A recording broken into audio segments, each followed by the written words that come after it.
Hello there, and welcome to the Hawkeye Hotspot podcast here on hawkfanatic.com. It is, my computer got unplugged. My battery's not good. We don't want that to happen. It is Thursday, May 11th, a little after 9 a.m. Central Time. Again, this is the Hawkeye Hotspot podcast on Hawk Fanatic. I am Rob Howe, joined by Scott Docterman from The Athletic. Scott, I've spent the last couple days in the yard.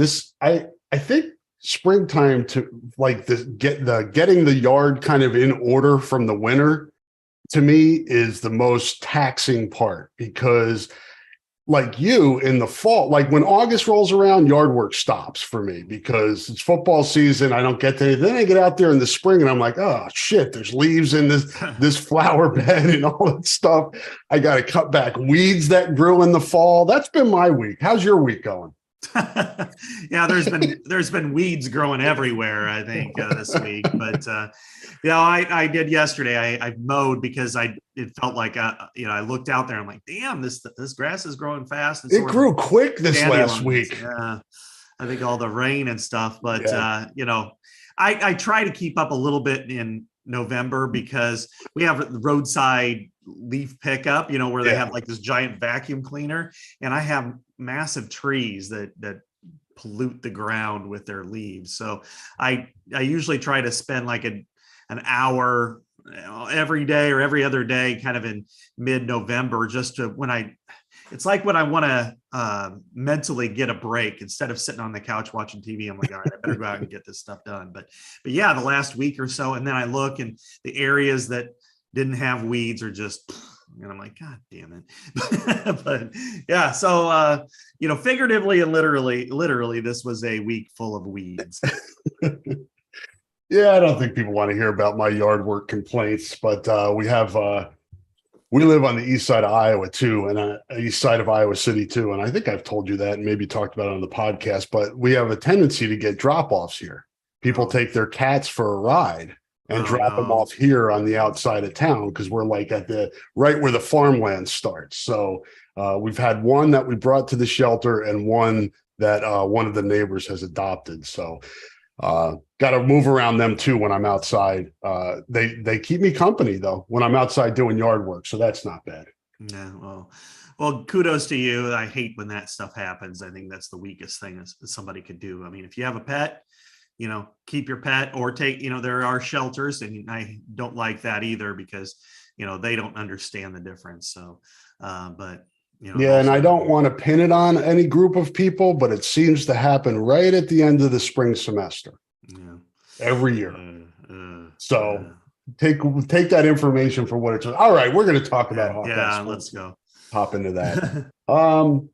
Where do we want to start? We probably should start with this gambling story that you're working on, Scott. I have not done much on this, just to kind of give people an idea of why I'm not doing anything on this is because I am a independent contractor these days. I am no longer full-time with Hawkeye Nation or any other website. So I get paid by the piece basically, and I work for 5-6 different websites. So I have responsibilities all over the place. And when you get paid a certain amount of money for a story, it's going to be a lot to do a story like this. Scott has kind of broken his butt on this week.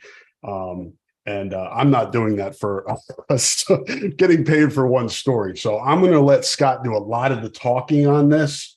I guess the one component for me, Scott, and I think the one component for and read Scott's work at The Athletic for background on this. We just don't have enough time in the podcast to dissect every part of this. It's a story that's run now for several days. So there's plenty of information out there, specifically at The Athletic, that Scott's done. But the criminal word, when that word popped up, Scott, that was like, oh shit. Point shaving, it's since been that's been eliminated, I guess, from the equation. What do we have any insight into what the criminal part of this investigation involves? Is it just underage betting? Well, and I'll take a step back a little bit and say that Yeah. there are three veins to this investigation by three different types of agencies. And number one is criminal. The Iowa's Department of Criminal Investigation, Division of Criminal Investigation, is looking into the criminal elements. Two is the NCAA, which has been, was self-reported by both Iowa and Iowa State, because Iowa has 26 athletes and Iowa State has 15 who are implicated, I guess. And third is the Racing and Gaming Commission, and they're more or less assisting the division of the DCI for Iowa, and also looking into the apps themselves and some of the sites that are dealing with this.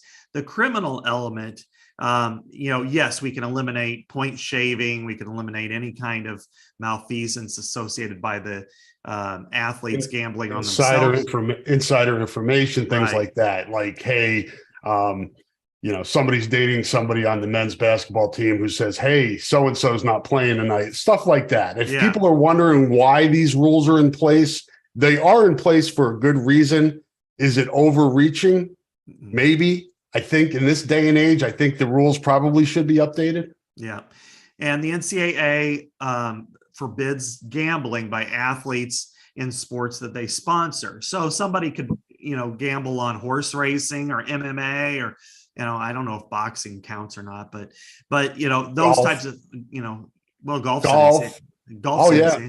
Yeah, it is. And tennis. Yeah. I forgot about that. Yeah. So you cannot bet on those sports, but MMA or the Kentucky Derby or whatever, you could. Nah, I'm not.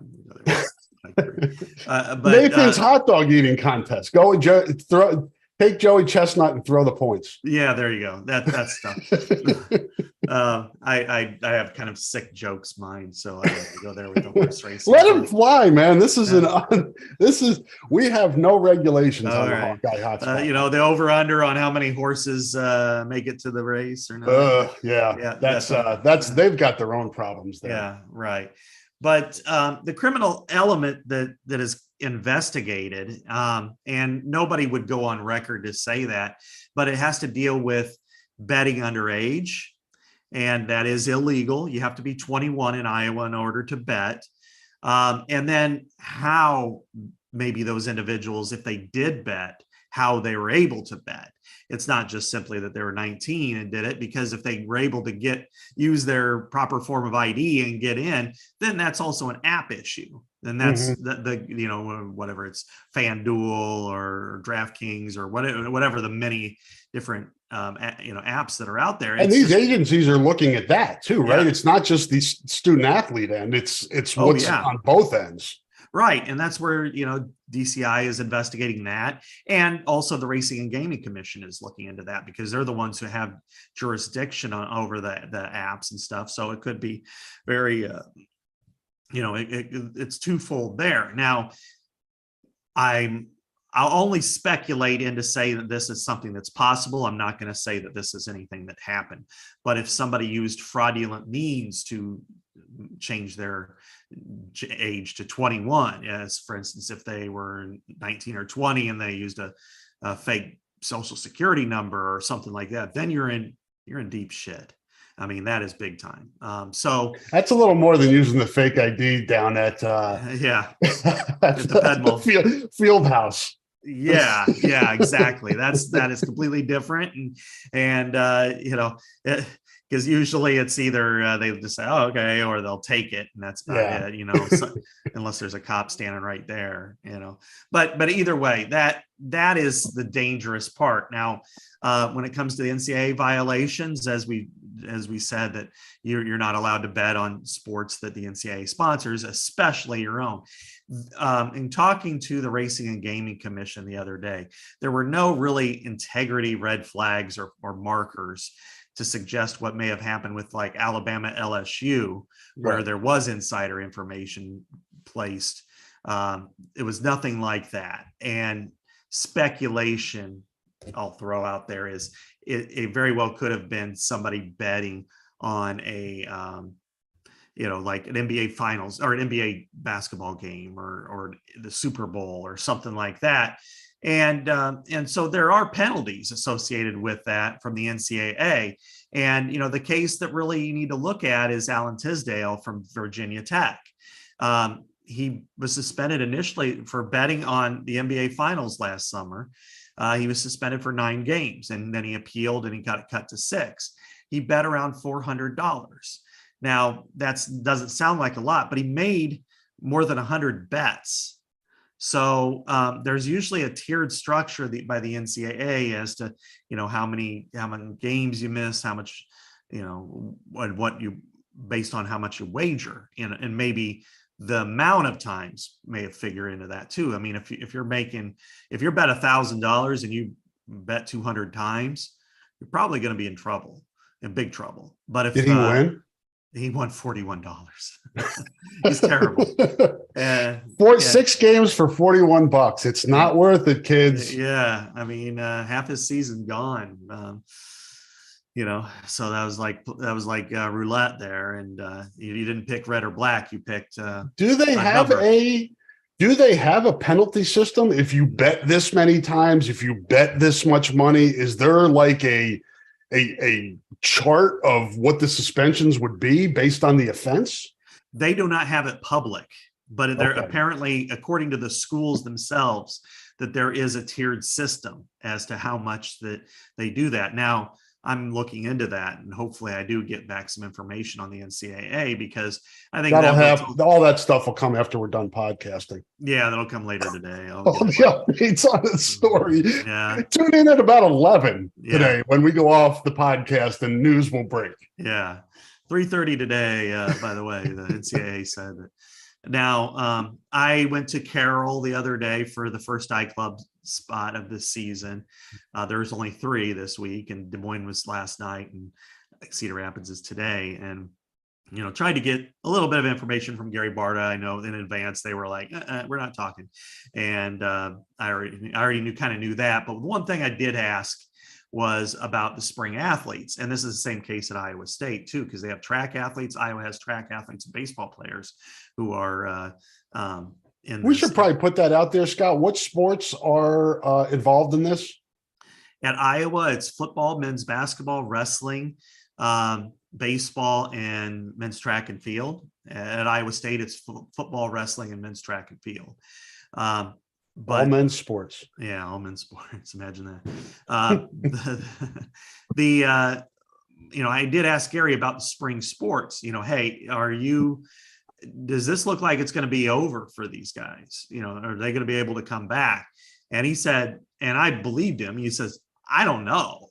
And, he said it in kind of a way of, he really doesn't know, because when you start to deal with governmental agencies, the timetable isn't the same as dealing with the Big Ten Conference or dealing with your own internal investigations. I mean, this is, you're dealing with criminal, and they're going to handle it the way they handle it. And NCAA, as we know, is not exactly the model for efficiency and speed. So, so among the players, as we know, for the baseball team, when you're looking at Keaton Anthony, who is, a tremendous player, it was held out. I think we can put, we don't have to really know algebra to know that, 1 + X = 2, and what the X is. Because if it was an injury, they would just announce that. Yeah. It's like, but he started every game, and he's out, 3 games. So, I've had people saying, how is this going to affect Iowa football in the fall? I'm the same way as Gary Barta. I mean, I don't know. I mean, we don't know yet who is involved, let alone how much they were involved. I mean, was it, we know that there was 26 athletes in total. Was it basically even across the board? Was it 1 from one sport and 10 in another? I mean, we just don't know. So, and then how much were they betting? And with baseball, you talked about the timeline. They have 7 games left, 2 more Big Ten series. So, and these people that are looking into this don't care about that. No, it's not their purview. It's not that, and I know that there are people who are close to it want some sort of finality. I get it. Whether it's Rick Heller or reporters or fans or whatever, they want this to be, hey, we want to know either way. Well, that's just not the way it works. When you're dealing with legal, when you're dealing with the NCAA and these investigations over something like this, They don't, and frankly, the athletes don't deserve anything. They know these are against the rules. They know it. They're told it. They, at every school, don't bet on it signs. There are. Don't they have people come in to give them Yes, like talks and stuff before the absolutely. seasons? They do. They have education and everything. So, I'm not going to be high and mighty and say, because I understand that, it's a significant part of our culture these days. We have podcasts and, sponsored by casinos that have concerts, that have. Thank you to Wild Rose for sponsoring this podcast. Yeah, exactly. So you have all of these different elements in play here. And how many of us or anybody, had played cards? That's wagering, that's gambling, and just fantasy sports, man. Yes, exactly. Think about the industry of fantasy sports now. ESPN and those networks have multiple shows dedicated to that. No, I know. We have multiple writers dedicated to every sport. I know. I read it. Yeah. I mean, it's helpful for baseball, for football, for basketball, for hockey. Cyrus is the dude. Yeah, exactly. And, and you think about NCAA tournament pools and things like that. So, bowl pools. And so I think it's hard to, I think when you say, well, why can't they expedite this for the spring sport athletes? It's hard for me to imagine, Scott, and maybe it's the case. There are people that just don't pay attention to this stuff, that anybody involved in this didn't know it was a violation. Yeah, exactly. Everybody is educated on this. Everybody knows it's wrong, and they did it anyway. Now, every young person in America, myself included, a long time ago, because I'm an old dude now, but every one of us did something stupid, back in the day. And whether it's, yes, I admit it, I had a fake ID to get into bars when I was younger. Yeah, I mean, that's fraud, that, whatever you want to call it. Everybody did something, that you look back and go, yeah, that was kind of stupid. So should they have this, to me, when you start to get into the opinions of it and people are like, oh, that's not a big deal. Well, no, it is a big deal. They deserve they deserve punishment. Do they deserve to be sentenced to banishment from their sport? If they bet on their sport, they do. If they probably bet on Iowa sports, they do, because you have the potential, again, roommates, people people you hung out with. I mean, it's like, imagine if you're a football player and your roommate's a basketball player and you went and got hammered last night and then came back, he pukes, he has a big hangover, and he's got a game at in the middle of the afternoon on a Saturday. He's like, I'm betting against him. He's not doing anything today. Yep. That's why you don't have that. And so I will say this, that, I could be critical of Iowa all day and night, but I'm not going to be in this situation, because I felt like they offered up a substantial information to the public, were fairly transparent, and they provided a timeline of events of when they found out information and then when they and unveiled it on Monday. So and Iowa State hasn't been quite as forthcoming, but they have issued a statement and with the information as well. So I think this is something that it's going to take time. We're going to need patience, and it's hard to have patience. It probably would be much harder to have patience if this was September instead of May. I mean, I know baseball is important to a lot of people, but it's not life or death to the majority of people like football is. So I think we do have to have some patience before this is all kind of unveiled, and we can kind of understand where things are headed to the future, and what kind of punishments will be unveiled by the NCAA, and if there are criminal charges, because if there are criminal charges, that could change the dynamic of some of this, some of the penalties by the NCAA.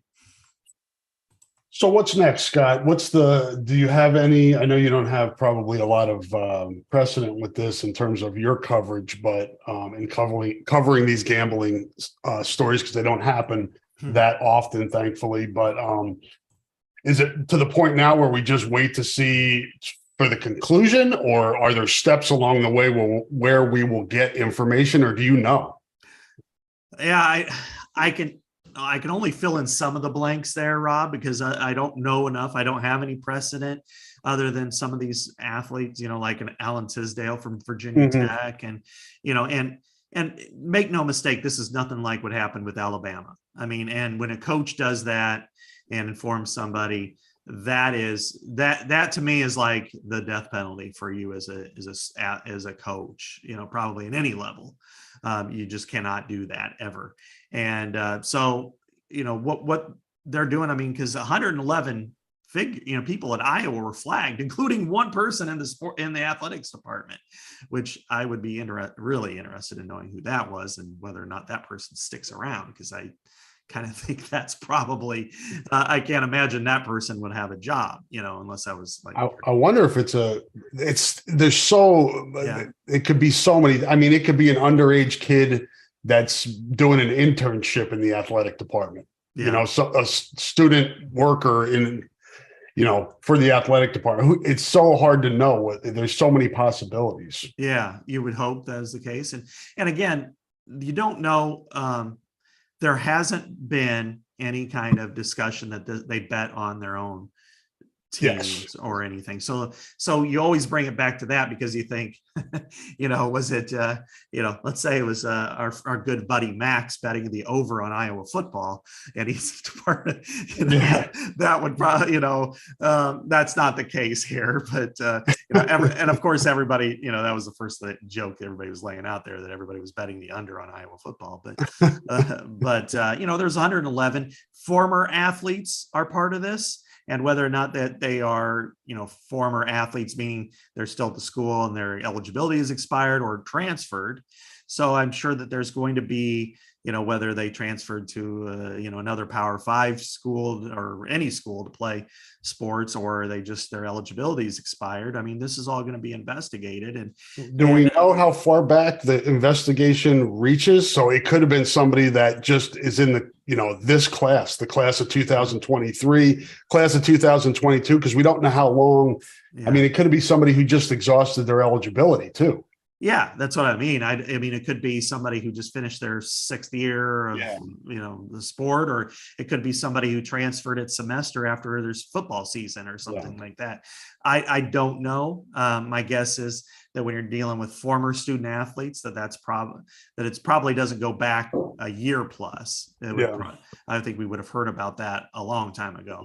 So this is, but yeah, there isn't really a lot of precedent, not for this kind of a blanket statement, but I do think, and the reason why people, there are some interesting thoughts about, well, what does it matter if a football player bets on the NBA, or if a basketball player bets on the Super Bowl or something like that?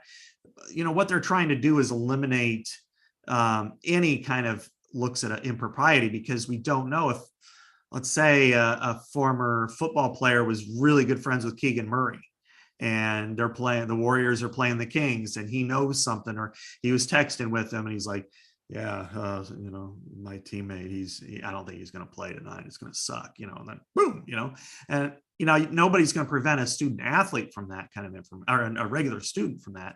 But an athlete, has, there is a stronger connection usually. So I think those are the things that the NCAA is watching now. Ultimately, I think I hope, and most people's hopes are that if it was fairly, innocent, that it's a slap on the wrist, that there's not much of a penalty. And I think that's what everybody should be hoping for. If it's, again, hey, sorry, I bet on the Super Bowl, or I bet on this team, they're my favorite team, and I shouldn't have. And okay, well, here's a game suspension, or here's 2, or something like that.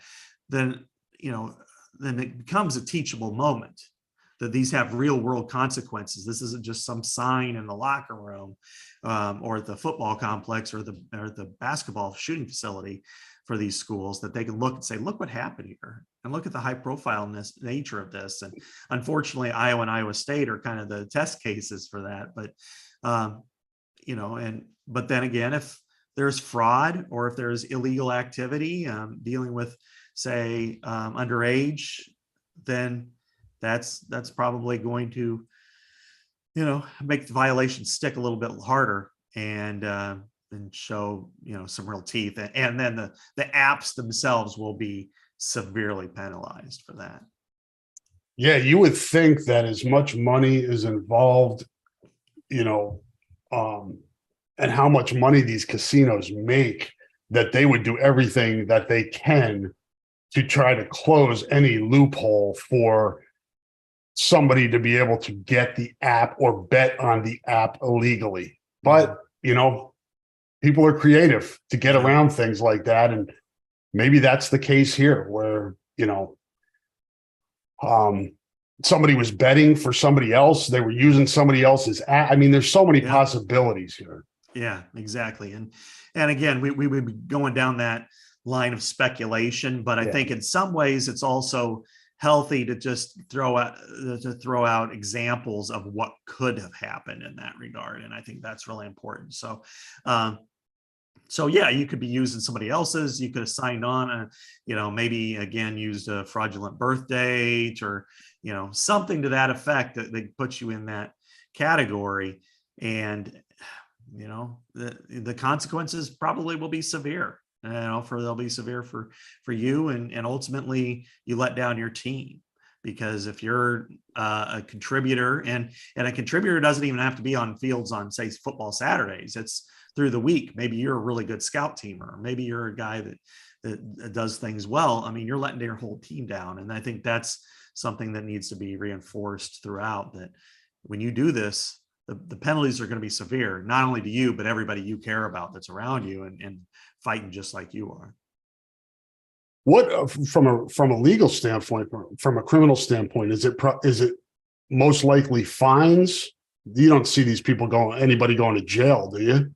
I can't imagine that. I mean, even some stupid 19-year-old that forged or did something like that, unless they were stealing, I mean, and then that's really even speculation too far for me to suggest that somebody was stealing. So I think it's probably more in the lines of, fines, community service, stuff like that, PSAs, maybe, that may be a good thing. Maybe the NCAA says, okay, well, we'll reduce your suspension from X games to X games if you agree to record a PCA, and maybe that also takes care of some of the community service. Again, these are just ideas and PCA and speculation, but right now that's kind of what we're left with, because the investigations are ongoing, and these agencies rarely provide updates of any merit while they're investigating until they've reached a conclusion. You get a sense, Scott, that this is a tip of the iceberg, or this is isolated to Iowa? Is this going to are we going to hear more stories about this around the country? I know Iowa was one of the first states to legalize sports gambling. So obviously that there seems to be a connection there, or there could be a connection there. I would imagine that, now how much I would imagine this is going on every single university in the country. Not anymore. Right. You had a lot of people saying, "Oh shit." Yeah. Last weekend when this broke. Yes, absolutely. And depending on whether there were, any kind of integrity markers that were, transposed into different places, then, I would not be surprised if there's some people looking internal compliance offices around it, in most universities or gaming commissions at other states, and maybe even, depending on if there was any kind of criminal activity, it could be their state's jurisdiction for that. So, and honestly, there's nothing unique about young, these are all men, but, young men between the ages of 18 and 23. They're always the same. Sometimes their means are different. Like in our case, 30 plus years ago or whatever, when we were that age group, we had to go to a bookie to make these types of things. 10 years ago, you had to go actually to the casino itself to make these bets. Now you can do it on your phone, which makes the accessibility just so easy. And, and you look at like the NFL, you're not allowed to do it from a team facility. And the Lions ended up with 5 or 6 guys who got suspended. The Lions cut several, and then Jameson Williams was suspended for 6 games, because he could have walked off the facility and done it. He didn't. He did it at his own, and he was suspended by the NFL for 6 games, and that's severe. I mean, that is big time severe. I mean, for What was the story with Calvin Ridley?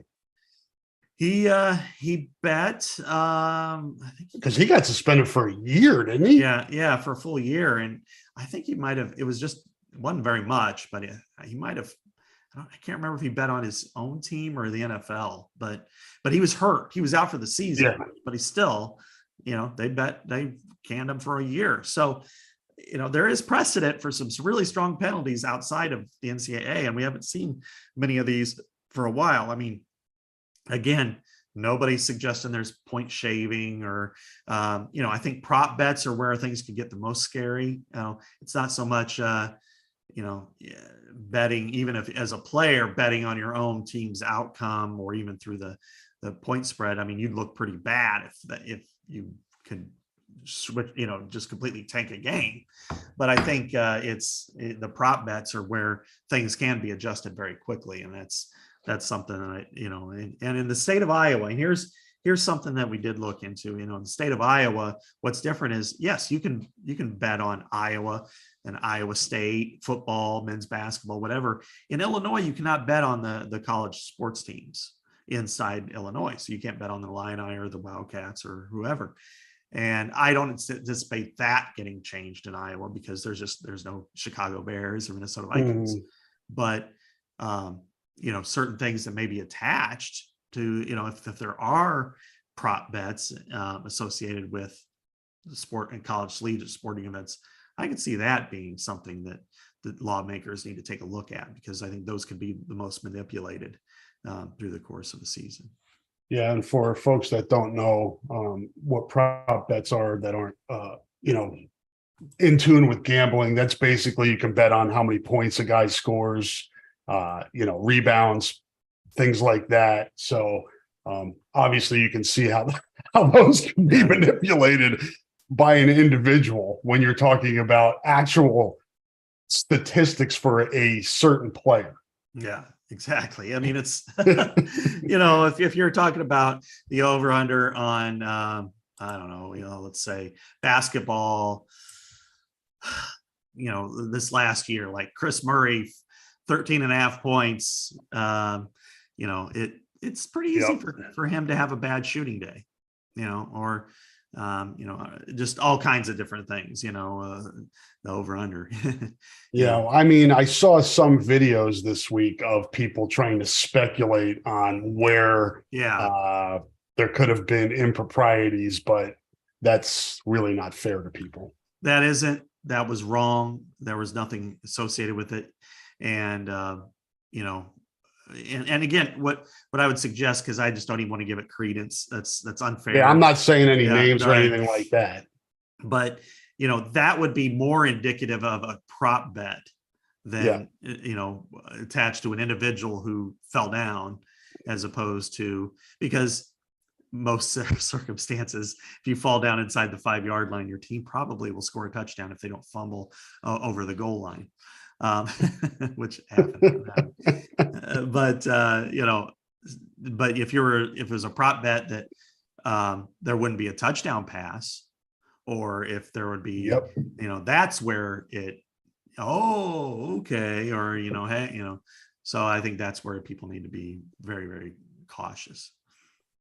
We will follow this story. Scott will be on it. Check out his work at The Athletic, and we'll see. Stay hanging there. Be patient. Don't go overboard with speculation. It's fine to have conversations about what it could be, but don't start putting people's names out there and trying to sully their, reputations, because you're trying to get to the bottom of this. Let the system play out here. We'll get the information hopefully at the end of what went on, and hopefully it's as trivial as it can be in a situation like this. But this is serious stuff, and we'll have to keep an eye on it. Let's take a break now. Get my read up here, and I will read it now. Support for the podcast comes from Systems Unlimited, celebrating 50 years of providing services to people living with disabilities and mental health needs throughout East Central Iowa. A list of their services and upcoming events can be found at sui.org. That is sui.org. We'll hear from a few more sponsors, and Scott and I will be back on the other side, and we'll even talk about some sports, like actual competition and things like that. Awesome.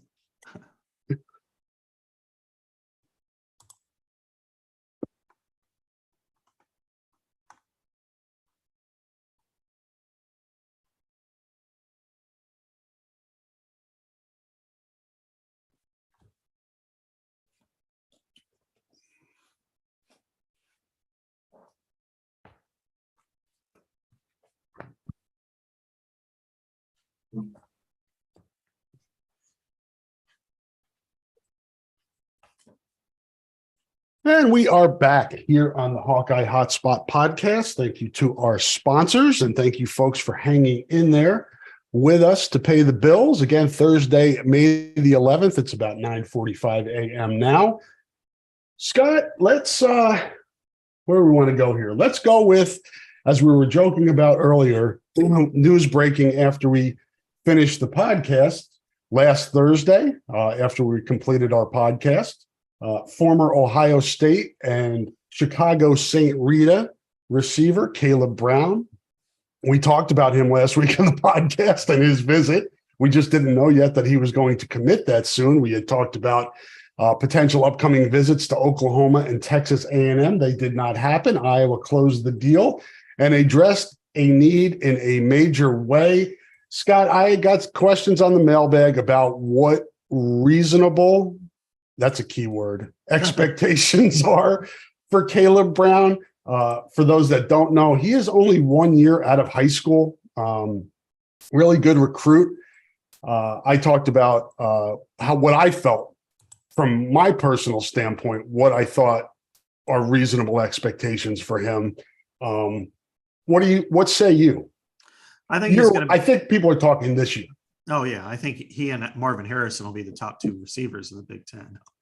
No, I'm not going to go there. I think it's reasonable to suggest that he should be a starter, and the numbers are the numbers, and I don't know what that will end up entailing. That's just something that it's hard to do and hard to predict in Iowa's offense. But I think it's fair to suggest that he can have a significant impact, that he could be a starter. At minimum, be a strong contributor. Maybe it's not as a starter as one of the two receivers, but maybe as one of the three receivers, because they do go 11 personnel quite a bit. And have a real factor, multiple touchdowns, good relationship with the quarterback, is 3 receptions a game. I think that's probably fair for this offense, because you're looking at the neighborhood of high 30s to low 40s, depending on what ends up happening this season. I think that's fair for, a very, very talented redshirt freshman. I think anything beyond that is probably unreasonable for a couple of reasons. One is he's still a redshirt freshman, talented, but still a redshirt freshman. And two, I think people will need to look at the fact that there are 2 NFL caliber tight ends on this roster that are going to accumulate a lot of statistics. So I think, if he can become a major contributor, and play roughly a third of the snaps of the wide receivers, if not a little bit more, and also have multiple touchdowns, between 30, north of 30 receptions, then I think overall you look at it as probably a quality season. I think for me, what stands out, provided these guys, Caleb Brown and Seth Anderson, continue to develop and you get what you kind of recruited and hope you get that type of production, Iowa has struggled recruiting high school receivers. They're getting, 2 guys with a lot of eligibility left. Mm-hmm. So they're addressing that position through the transfer portal, which we talked about after last season. Probably you and I talked about being, probably the route they're going to need to go for a while. Then you build the position up and then you're more attractive to the high school kids. Exactly. If you look at these, I think now Iowa has 4 scholarship receivers that to me feel like they could play right away. I think, we know about Nico. He's played forever. I think Deontay Vines has proved himself to be a capable rotational receiver, probable starter, but let's see how he competes with Seth Anderson when healthy, or Caleb Brown when, on campus, and of those four, you hope that those four get a lot of snaps, because I think that's one of the more optimum numbers for Iowa. If they can have four receivers who are capable, you're in pretty good shape. Usually they need probably two more as kind of fill-in guys, because somebody will get hurt at some point. Somebody will, get dinged up during a game, or injured, or not even injured, just winded. And that's where I would say one of the four young guys, I'll throw Bostic in there, but Moda, Bowie, Howard, and then maybe a walk-on like Alec Wick or Johnson, Jack Johnson. I think they have the ability to supplement. What you don't want is what happened last year, of course, or even in the spring, which is you're reliant upon you're throwing out names of walk-ons like they're really going to impact your team. They're not going to impact your team, and unless there are other people around them that help that. I mean, Nick Easley was a junior college player who had a really good, he was an All-American junior college player. And you look at Charlie Jones, he was a starter who impacted a MAC team. That's different than, somebody who comes out of high school as a walk-on without a real opportunity, and you're expecting him to start. I think Alec Wick is probably going to be a scholarship player at some point in his career, maybe next year or a year down the road after that. And maybe he becomes a scholarship guy, and maybe he becomes a rotational guy, but you don't want him as a freshman doing that, or whatever year he is. So I think that's, but if they have four that can play, and those two tight ends, plus I think Addison Ostrenga is an ascending talent there, then I feel like, okay, then they have a shot at being good. I'm not going to predict any kind of, all Big Ten receiving yards out of any of the receivers, but I think that's a pretty good start. Yeah, you need to be productive at that position. You need to be a threat at that position to stretch the field. You need to be able to, open things up a little bit for your offense, the running game, tight ends, things like that. And your teams are going to focus on taking away Caleb Johnson and the tight ends. That should put the receivers in a position to succeed. Single coverage, a lot of opportunities there for them. I will say this about Caleb Brown. People have asked me kind of what he was like in recruiting. First story I did on him was in 2020 when Iowa offered. Watched his film throughout the years. It's not exactly like Scott, but it's similar to Tyrone Tracy in that in high school, their high schools understood how talented they were, and they moved them around a lot. Sometimes running back, sometimes in the slot, sometimes outside. A lot of different ways to get the ball in their hands so they can make plays. Caleb Brown is a guy who's going to make plays in space. He's going to make plays, make people miss. You got to get the ball to him in a certain way, but he is still developing as a receiver, route running, things like that. That's why I think people going overboard expecting him to be like a first team all Big Ten pick this year, tap the brakes, let him develop a little bit more. But the good thing is you got a 4-star kid in your program now, 1 year removed from high school, that if you would have got him coming out of high school, God, there would have been fireworks in a parade. Yeah, I mean, you look at who he turned down to go to Ohio State, and he just happened to be behind. I do think that I think the most talented receiver I've ever seen at the collegiate level, and Marvin Harrison Jr. He's just out of this world. So the fact is that he left. He came to Iowa. He did not continue on in a journey to Oklahoma or Texas A&M. Says a lot. Says okay, that Iowa and its reputation or whatever is not so tainted, I guess, that people wouldn't consider it at that position group. And that says a lot, and that's a good thing. And that does suggest, because losing Keegan Johnson, who I think was probably the biggest loss, at least as a true receiver out of that group, but also Arlen Bruce, Charlie Jones, of course, a year ago. But I think it suggests that, okay, this team is capable. Now they have to use them. One thing that I think that's probably helpful with somebody like Caleb Brown is Iowa, when Iowa does run a lot of jet sweeps, it's been very successful in the running game, both with the ball and without the ball in its hands, that it forces the second level to have a little bit of hesitation. Okay, here's a quick guy coming off the edge. If he hits the edge with the ball in his hands, I mean, we've seen it with Amir Smith-Barset, how deadly that could be.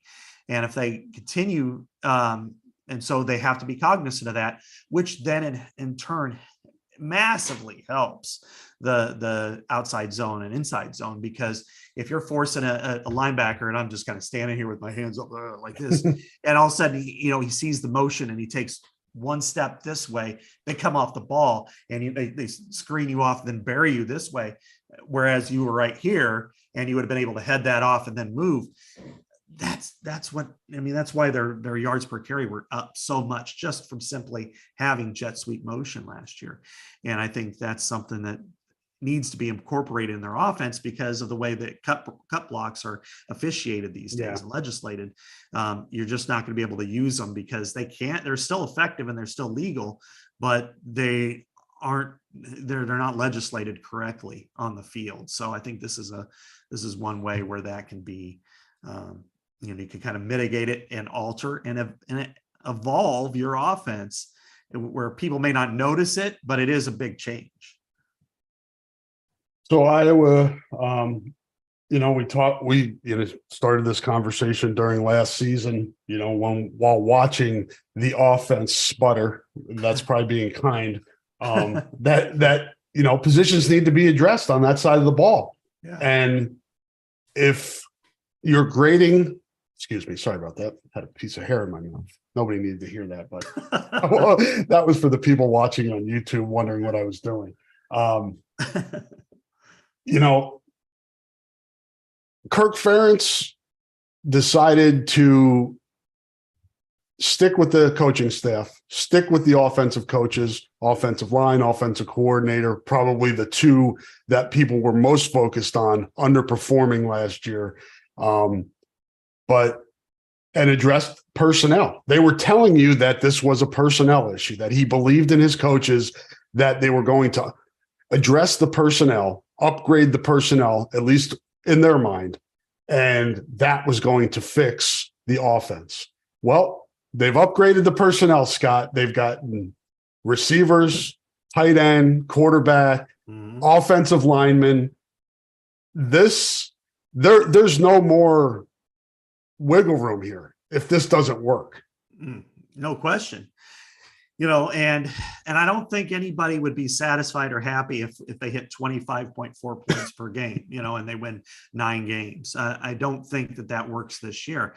But as much as we have criticized, and everybody has criticized him from keeping, whether it's, Brian Ferentz, the staff intact, similar scheme, all of those types of things, you also have to give them credit that they hit the portal for 8 scholarship players, 7 of which are on the offense, and all 7 are going to be at minimum in the 2 deep. I mean, when you're talking about 2 quarterbacks who I thought both looked better than what they had last year in Cade McNamara and Deacon Hill. You look at wide receiver, there's a really good chance that 2 out of your top 4 or 5 are going to be transfers. You look at tight end, 1A and 1B. Eric All is one of them. Offensive line, Rusty Feth and Dejon Parker. I anticipate at least one of them starting, if not both of them starting, probably both of them starting. So if you're inserting basically 6 guys into your starting lineup, you've made a pretty strong statement. And I know in Carroll, listening to Kirk and then talking to him on the side, and let's segue into that. Just kind of what you got from having to drive all that way. Sports radio in the car, or were you listening to tunes, or both? I listened to music most of the way over there, and then on the way back, I started listening to a couple podcasts, and then when my eyes started getting heavy, I'm like by about Marshalltown, I was like, all right, I gotta jack this thing up. So I can't listen to you know Harry Como. no, it's not that. I would only listen to that in like the Chicago suburbs when I need to calm down, but but from their speeches, I guess you want to say, kind of it What wasn't really coaches were there?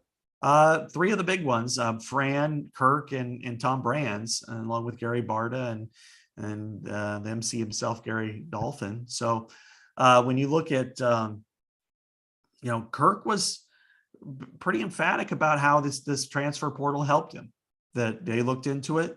They saw how it could help supplement your team, and they're not going to live there. They want to live in development, be a developmental program, but they looked at it that way. Fran was not in that same vein when he talked. He went on about a 5-minute rant about pay for play and everything, which is what he's done kind of with us before, but I didn't really think it was the area to do it in, but hey, it's his prerogative to say what he wants to say. But Kirk in particular, he would, and then later on, my questions were, to the, do you feel like you've upgraded your team? And he's like, yeah, and in two areas, quarterback for sure. He goes, we are stronger at quarterback than we were last year, and two, offensive line. And part of the offensive line is the growth and the year over year growth. And then secondly is the, new players. And he feels like this is the first time in a couple of years where we feel like we might have 8, 9, 10 guys who can compete for starting jobs on the offensive line. And one of the things I did today, or yesterday, I guess it was, I wrote it. The story was, I said, is there any chance this team could take that jump on the offensive line like 07 to 08? Where 07, they gave up 46 sacks. They ran for 3.5 yards a carry. It was just really a disaster up front. I think I counted it up, 67 out of the 80 starts were by underclassmen, by sophomores or younger. And then you look at last year in the parallels of 2.9 yards per carry, 38 sacks allowed, 75 out of 85 snaps were by underclassmen.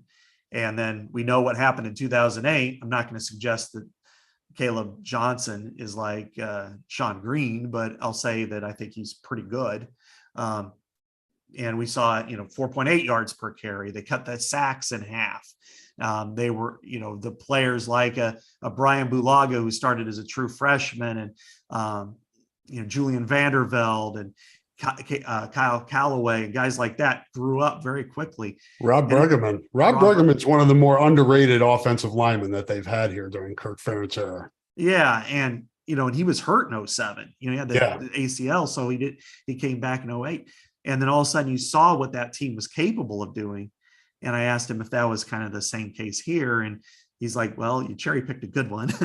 And yeah, I think that's something that's possible, because then you start to look at, at Mason Richmond, 2-year starter, left tackle, looked good at times, I thought, last year, also struggled a few times. Does he get that consistency back? Connor Colby, we know what he is. He's a guard, and he's got the potential to be a pretty good one.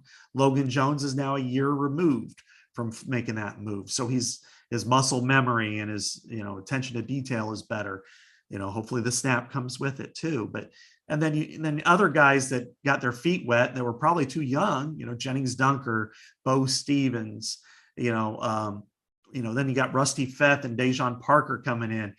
What kind of moves can, Nick DeYoung, he played a lot this spring. He's a senior now.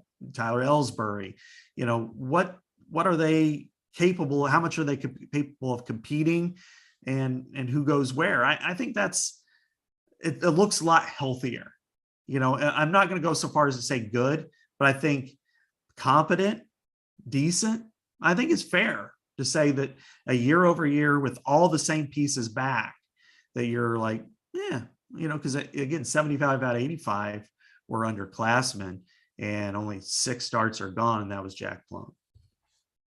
Yeah, some significant progress is needed up front, but there is, again, the word precedent. It has happened before. So, and you think about the minds that are on the coaching staff and their backgrounds with offensive line. You would hope that if the personnel's there, they can, and that's really the whole gist of this whole thing, Scott, is, you address the personnel issues. Now, can you put that personnel in position to succeed? And, we've talked about, Brian Ferentz came out in the spring and said, we're doing the same thing we've been doing. I don't know how much of that is, some smoke. You got to figure they're going to be, we know what the foundation is. We know what this offense looks like from a foundational and philosophical standpoint, but what can you do within that from play calling to formations to things like that to make this better and put these guys in position to succeed? Right. I mean, looking over the last 5 years, Rob, when you start looking at like personnel groupings, last year in 2018, the primary personnel grouping was 12 personnel, 2 tight ends, 2 receivers, 1 running back.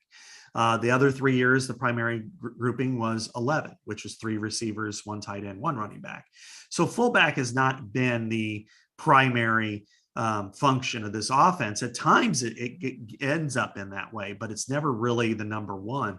And so, okay, what elements do you employ throughout that? In the passing game, it's better spacing. It's better the ability to stretch the field in certain areas, route concepts. And I think that's where they've been lacking in the passing game. But I also think that that's not just that. I think schematically it's been an issue, but I think the bigger issue is the personnel. And I don't want to blame the players necessarily, but the quarterback was inaccurate. The receivers weren't good enough. They were inexperienced lately. And the offensive line didn't hold their blocks. I mean, 38 sacks, and there was a lot of, running around. So I think if you can sustain blocks a little bit better, if you have a quarterback who's more accurate, if you got receivers who can get to those spots a little bit easier, you should be able to complete more passes, go from 55% at a minimum to close to 60% just from that alone. The running game part of it is, as we kind of talked about, the inability for officials to properly legislate cut blocks. And it's because a lot of pressure has been put on that. It hurts Iowa in its zone scheme. So how does Iowa counter that? Well, when they used a lot of pre-snap motion, jet sweep, whatever, fly sweep, whatever you call it, it's worked. That's worked. It's just a matter of now can all of the offensive linemen hit their marks, hit their blocks, get to where they need to be, and then do the running backs hit the right cuts? I think that's definitely a case. I think they've got 3 really good running backs who are capable of doing that. So, conceptually, then it becomes play action, and Iowa is a good play action offense. Even though people, that's one area that's gotten overshadowed because of the inabilities of everything else. But I do think they're capable there. But finally, the one area that Brian needs some significant, I don't know what changes, but help is red zone. They've been really bad in the red zone. Their depth of their routes have been bad. Their throw, every part of it has not been successful. And so that's probably the area that I would suggest that they need some real overhaul. And we will see. It'll be like Christmas in September when we get to see what this is that they've put together here and how they're going to scheme to put these players in position to succeed. And we didn't need to talk about defense because the defense will be good. The special teams will be good. We'll talk more about that stuff as the summer rolls along here. Let's take our last break of the show and we will come back. We got some recruiting news. Men's basketball and football both have added, in addition to Caleb Brown. And then we've got Caitlin Clark's homecoming in Des Moines in December. That was announced this week. So we'll hit on both of those topics after this break. Hang in there, folks.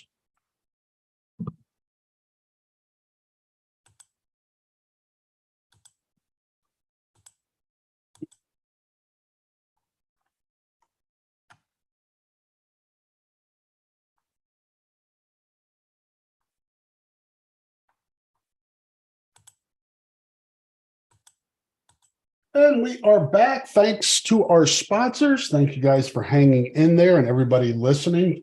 Shout out to the folks in the chat room that are watching us live. Tune in next week to see if I will have gotten my hair cut by then. I've been planning on it the past several weeks after seeing my hair in these podcasts, but have not had time to do that. But I will hopefully get a chance to do that before the next show. Scott, we've got, let's start with the men's basketball edition, because that's a transfer portal edition. We had talked about this on the program, not unanticipated, I should say, or I should say it was kind of anticipated that Evan Bruns, graduate of Iowa City West, former teammate of Patrick McCaffrey, played 3 years at Belmont, averaged about 7 points and 5 rebounds a game. The last season at Belmont, went into the transfer portal, kind of slipped out there a tweet that he had an opportunity from his dream school or something to that effect, which kind of spilled the beans a little bit, that he would be a Hawkeye. I think Iowa took some shots at some higher ranked transfer portal targets. Hard to say. Again, there are layers to this, NIL, all the stuff that goes on in recruiting now. That's more than just, hey, come play for us. There are different factors that go into this. However it worked out, Evan Bruns is now a Hawkeye. Solid player. I would encourage people to check out his highlights from Belmont just to kind of see what you're getting. It's not a guy coming in that's going to average 20 and 10. He is a rotational piece. He's a guy that you hope to get 15, 20 minutes from inside. And this is really, Scott, a transitional year. There are no more Murrays. Connor McCaffrey's gone. You've lost a lot the last few years. Aaron Eulis is gone. This team needs to figure out what's going on in the interior. And now you add Evan Bruns to Crick, to Mulvey, Owen Freeman's coming in, Dembele's coming in. You've got a group here, and they're going to have to figure it out. And now you add a guy who's got Belmont's not a bad program. It's had success. And Evan is I would describe him as kind of a junkyard dog. He's going to do the dirty work. And you need guys like that. Yeah, exactly. I think that's really important. And I think that's what this team always needs, really, from that position, is just somebody, an offensive lineman type, just don't worry, the putbacks are there, fine, but just score. And that's what Philip Rebraca was a year ago. And then this last year, he was really good.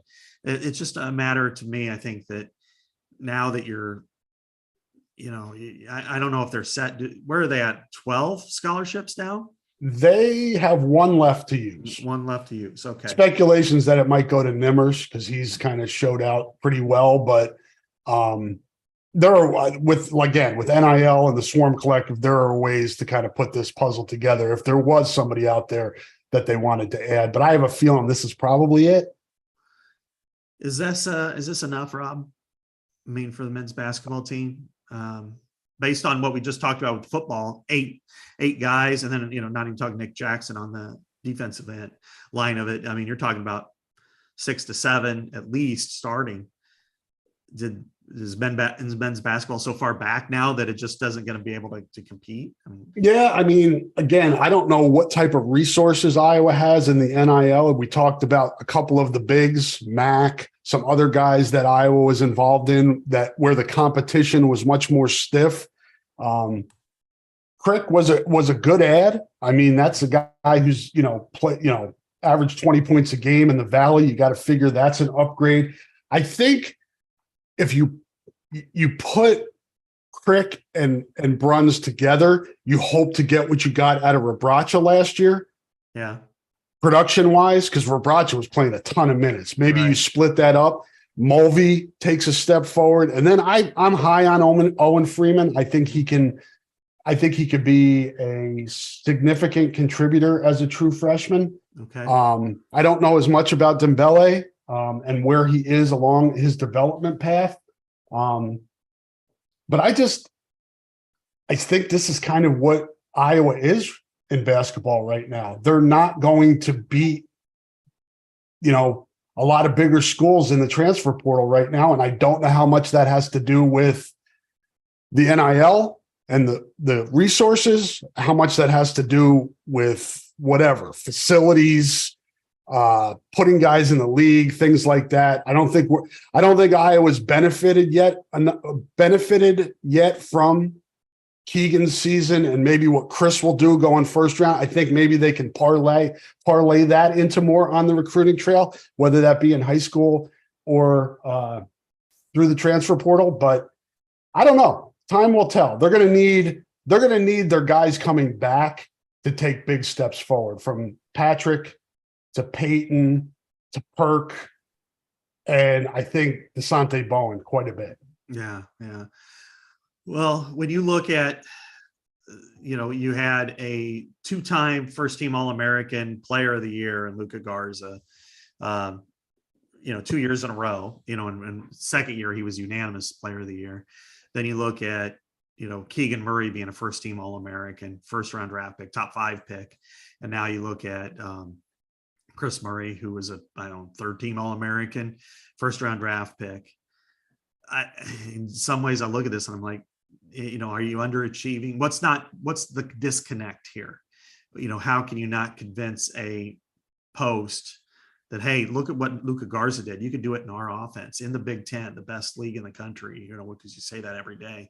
What about a forward? What about a guard? What about all this stuff and I think, Brock Harding and Owen Freeman are huge gets, not only Illinois guys, they're not from that far away. I think both will be, huge contributors next year and could be 3-year starters. I think that's fair. I don't know much about Dembele. As you said, maybe he's good. I don't know. It's just, you got Price Sanford too. Yeah, right. And Josh Dix. I mean, it's gonna, like I said, I think a lot's gonna depend on how big of a step forward the returnees can take. Mm-hmm. Yeah. Can Perkins and Patrick find consistency? We've seen flashes from those two guys of all Big Ten caliber ability at times. Can they do it at night in and night out? Because they're going to need to. It's their time now. Yeah. And you just immediately you start to go through, all right, what's the lineup going to be to start the game? I mean, a lot of players are going to play and you're going to go 8 or 9 deep, and most of them be somewhere between 17 and 30 minutes a game, just depending on their availabilities and stuff. I would say, if Perkins at the 1, Peyton Sanford at the 2, probably, Patrick McCaffrey at the 3, Cricky at the 4, and then Bronze at the 5. Is that what you think it looks like, or is it going to be a little bit different than that? And if Cricky, I don't know how to pronounce it, it ends up being. I've heard both. I've been corrected to say it's Crick after saying Cricky, and now when I say Crick, people say no, it's Cricky. So okay. I'll ask him when we get to talk to him probably next month. Yeah, there you go. Before they go to Paris and that, yes, and Barcelona and stuff. Oui. Yeah, CC, in Barcelona. But and really, a starting lineup in May doesn't really matter. But no, but I do think, there's enough players on this team that they can be competitive right away. But I think it's going to take some time. And as you said, consistency is huge. We knew what kind of player, Garza was going to be when he was there. Jordan Bohannon, there was real consistency. Joe Wieskamp, Keegan Murray, we knew he was going to take a jump, but he did. Not probably that high, but we did. Chris Murray, we knew he was going to be a stud. And, but now you're just kind of going, okay, what's now you're playing more guess the jump.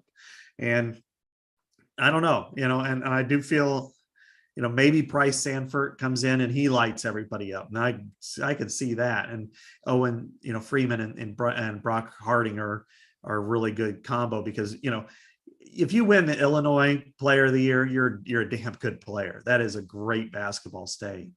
But I do have a little bit of like, man, did you let an opportunity slip in the recruiting game? they were able to get Tyler Cook and Joe Wieskamp in the past, and they took a flyer on the Murray brothers, and boy, did that pan out. Is it, no offense to Belmont and Valpo, but sure, you can't get another Power 5 guy to come in and step right in and do your job. Is it something with the collective? There's just not enough money there for the men's basketball team, or what? I don't know. Fran, as I said, and Carroll, he railed on pay for play, just, kind of really hammered that point home, that this is what's wrong. The NCAA, screwed up and all that kind of stuff. And, so I wonder, where does Iowa view, what's Iowa's view in this? Cause it's not great right now. Yeah, and I don't know what the perception of the program is from the outside, from from guys that are in the transfer portal.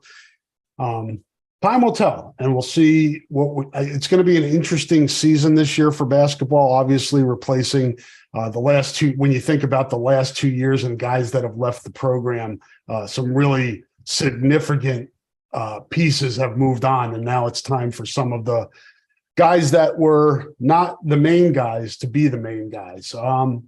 Get over to the 24 football recruiting class, Scott. Iowa added another offensive lineman this week. They now have 11 known commitments in the 2024 class, currently ranked 14th by 247 overall in the country. So good start there.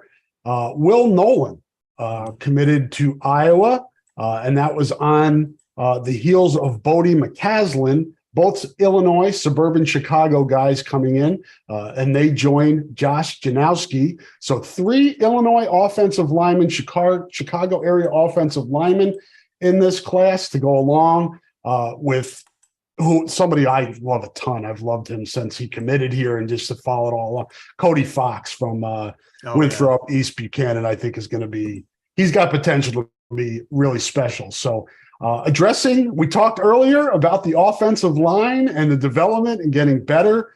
They're addressing it with this class, with 4 of the 11 in this class already offensive linemen. Exactly.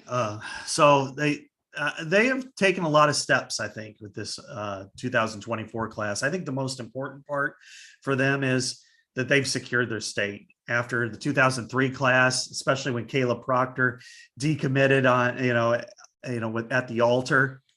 Yeah. Which you look at the offensive line and shit, he'd be a starter because he might be starting for Alabama as a true freshman. But decommitting that way, and that through, then you start to look at the Des Moines area guys and you're like, whoa, that was not good. I think for them to rally around and get early commitments and keep forcing through and securing those guys, but then also hitting the Chicago suburbs, because I always think that's an important part for Iowa. I mean, it's closer to the Chicagoland than it is to Sioux City or Western Iowa. Mm-hmm. So I think this is really, an important step. I mean, other than Grant Brix, I think he's probably not an Iowa guy. I think that would be fair to say at this point with all the. Yeah, I think he's probably a Nebraska lean if he stays close to this area. Yeah. If he doesn't go to a blue blood type, I think. And that part of the state, you get that a lot. You get Nebraska ties. Yeah. Once you get past kind of the Des Moines metro area and into Western Iowa, it's a little just different. I mean, it is it's just as close to Lincoln as it is Iowa City, and it's a different feel and vibe. I know Kansas State has really hit Iowa hard in recruiting, and they've done a really good job in Western Iowa. And Kansas has tried too. They're not quite as, it's easier for K-State because they just won a Big 12 title, but so there's going to be it's going to be a challenge. But I think overall Iowa was able to really lock up its borders with most of the players they wanted in it, and they were late to that Brix party too. I mean, he was getting a lot of offers before Iowa threw its hat in the ring. And when, as we know, with younger, with players like that, if you're not the first guy to offer in the state, you better be second. Otherwise, they're going to start to wonder, well, why did you offer us late when, in fact, you could have had us early? Yeah, no question. And There are. I always like to tell people, Scott, that these recruiting stories, everybody's different. Different kids, different backgrounds, different things that they want. Traits that they want in schools and coaches. That's why I think sometimes people come down too hard when you miss on a kid that's in state.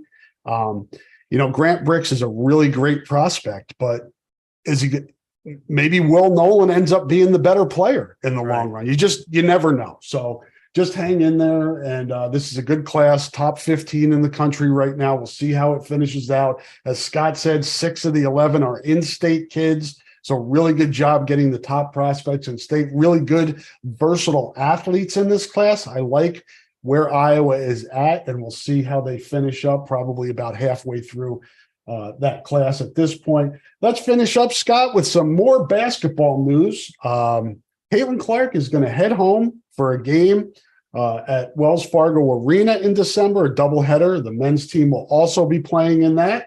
Seems like a good story, right? A really good story.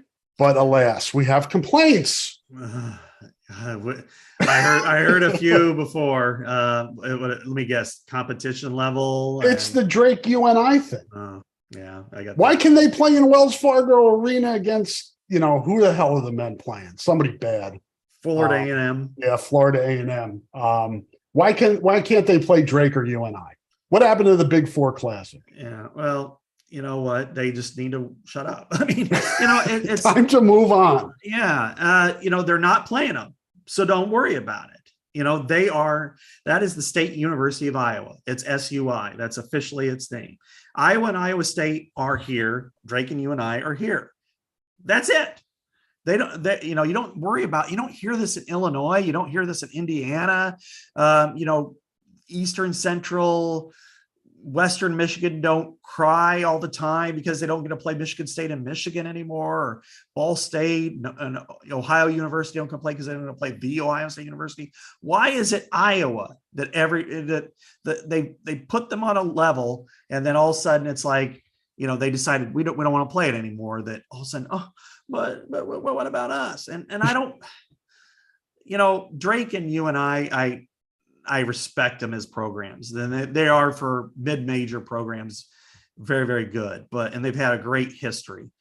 But at times it's like, okay, you could become pay opponents at some point. You still play women's basketball there, but Iowa gets to call it shot. It just does. So I think at some point you just need to move on. And are these going to be great games? Probably not. But would this have taken place if Caitlin Clark was not a player on the women's team? I don't know. It's 50-50. But it's a smart move by Iowa to take advantage of that on games that nobody would go to in Iowa City. But maybe in Des Moines they will, for a doubleheader. So I think that's a really good move. Yeah, the story of this isn't the men not playing Drake and UNI. It's Caitlin Clark getting a chance in what probably is her last season at Iowa. I know people are still hoping she comes back for 2, but she may be ready to move on after this season. It's a homecoming for her. Went to West Des Moines Dowling, from that area, and that's the highlight. And if they're doing this right, they play the women's game second, because that's what people are going to come for. And that's why the arena will probably be sold out, is because of Caitlin Clark and the Iowa women's team, not the men playing against Florida A&M. Oh, right. Exactly. It would be sad, kind of sad, but kind of funny if all of a sudden the men's, the fans start showing up about halftime of the men's game, Yeah. That's what it made up end up. And the Cleveland State was good. I do not know. I do not have inside scouting report on Cleveland State, but they were 28-4 last year. It's the Horizon League, and they made the NCAA tournament. So it's not like an awful opponent that they're playing. The men are playing an awful opponent. Yeah, right. Exactly. I think that team won 11 games last year or something awful. Yeah. So, but this is a good way for Hawkeye fans in Central Iowa to be able to go and, fill that arena for the face of women's college basketball. Exactly. And look at the groundswell of support the women's basketball program has.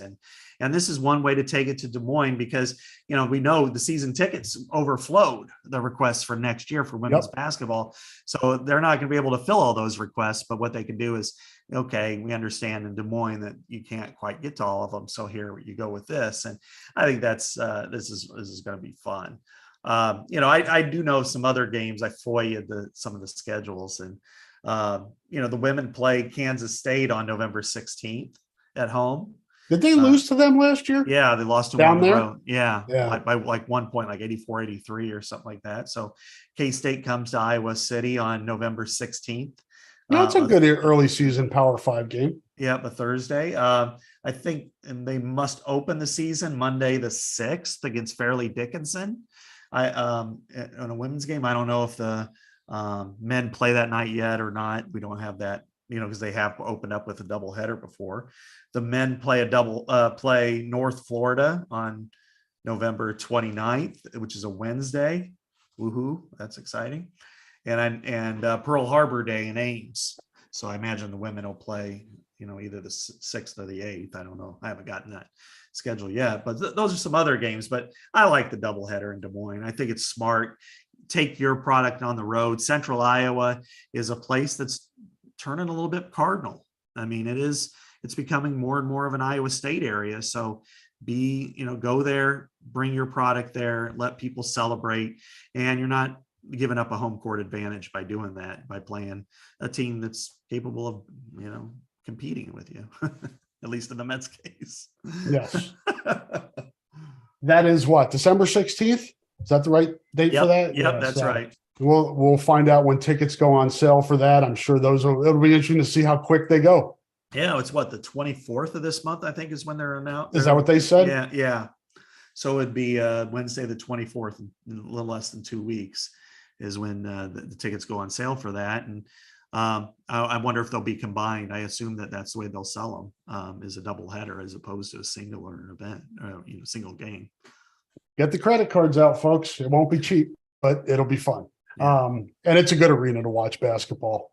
I've watched Big Four games there, and then also have watched state basketball there. It's a good facility, a lot of stuff to do down that area, Des Moines, so you can make a night of it and have fun with your friends and family. And have fun with your friends and family this weekend for Mother's Day. Make sure you take care of your mom this weekend. Scott's got a kid graduating from college, his second child graduating from college. Congratulations there. Thank you. Heading up to Minneapolis? Yeah, tomorrow we're heading up, and Saturday's the graduation ceremony.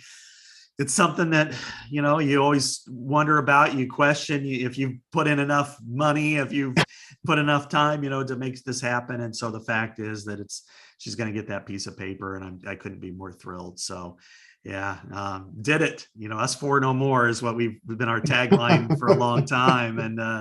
And so all of us will be college graduates, and I couldn't be prouder or happier. Nice stage. Nice accomplishment. Very, very much congratulations to you guys. I'm at a different stage. I've got the high school graduation coming up early next month, so trying to put things together for that. So busy spring here. I would say we probably will have things to talk about next week.